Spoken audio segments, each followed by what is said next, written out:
Hey everyone, how's it going? As you may know, there's been some new news in the Pokemon universe, such as the famous evolution to the famous prehistoric Pokemon, Honedge. Now, a lot of people don't really understand this evolution. They think it's dumb, and you know what? To all those historians out there right now, you'll know what I'm talking about when I say that this evolution has meaning. This story will seem somewhat familiar, the one that I'm about to tell, with all this new information released, and you know what, we're gonna look back on it. We're gonna look at the backstory, just to see why this evolution isn't as dumb as a lot of people are making out to be. I personally like Doublade, because it really follows the story that was told years and years ago. Back in the day, there were many soldiers that had to fight wars and do things and stuff. There was one that wanted to end all the wars, because frankly he was a little tired and his memory foam mattress just wasn't doing it for him. It sucks. So he set out to find the legendary sword told to him by his good old pal, the wizard Jeeves. Jeeves was a man you could ask many questions, which was sad because eventually later on his website would close. But that's okay, because Arthur did just that at the time that he could. Yes, this is the tale of King Arthur and his good old pal Jeeves.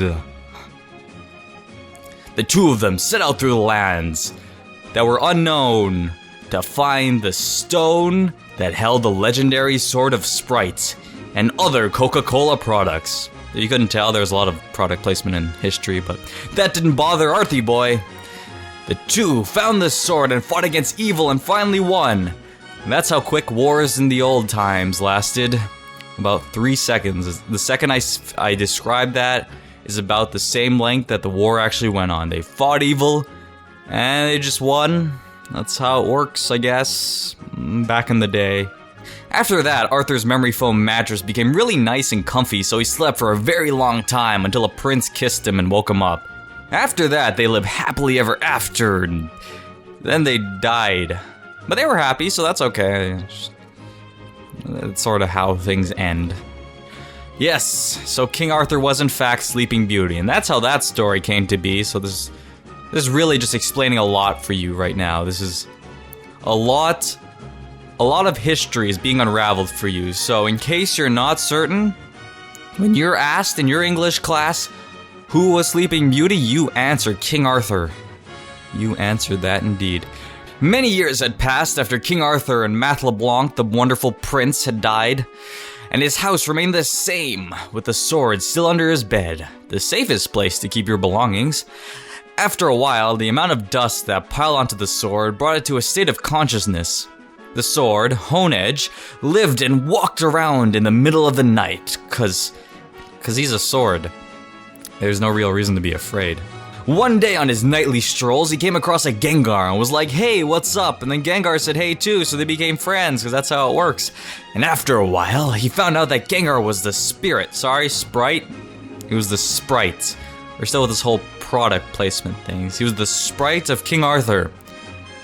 So they had fun together and did things and stuff. And Gengar was like, "Hey, this is so much fun, let's do this again." But the sword was like, "You think I'm not good enough?"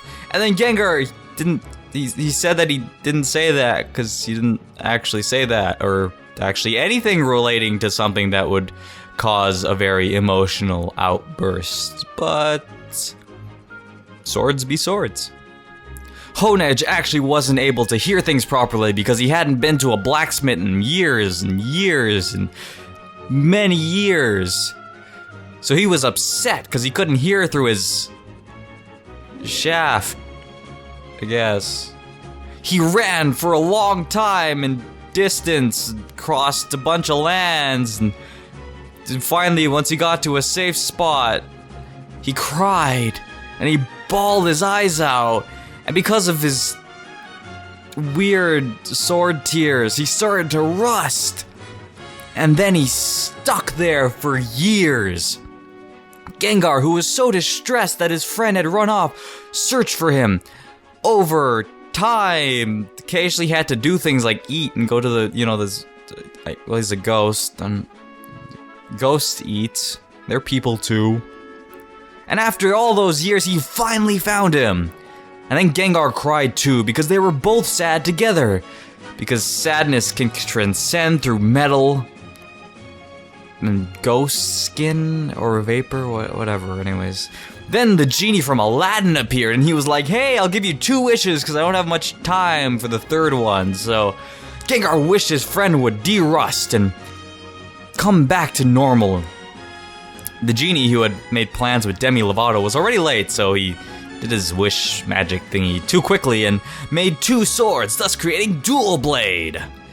Then Robin Williams said he had to go because Demi gets pissy when he's late, so he left and said the 2 swords would be his 2 wishes because that's fair and stuff in the old genie underworld. Gengar and Doublade, or whatever, lived happily ever after and did fun things around town, like go to the carnival and shoot the balloons, get a stuffed animal. Then that's why this evolution isn't dumb, so stop saying it is, because there's a meaningful story to it. The story of Honedge, Doublade, and Gengar. The love triangle. Matt LeBlanc and Jeeves. Poor Jeeves.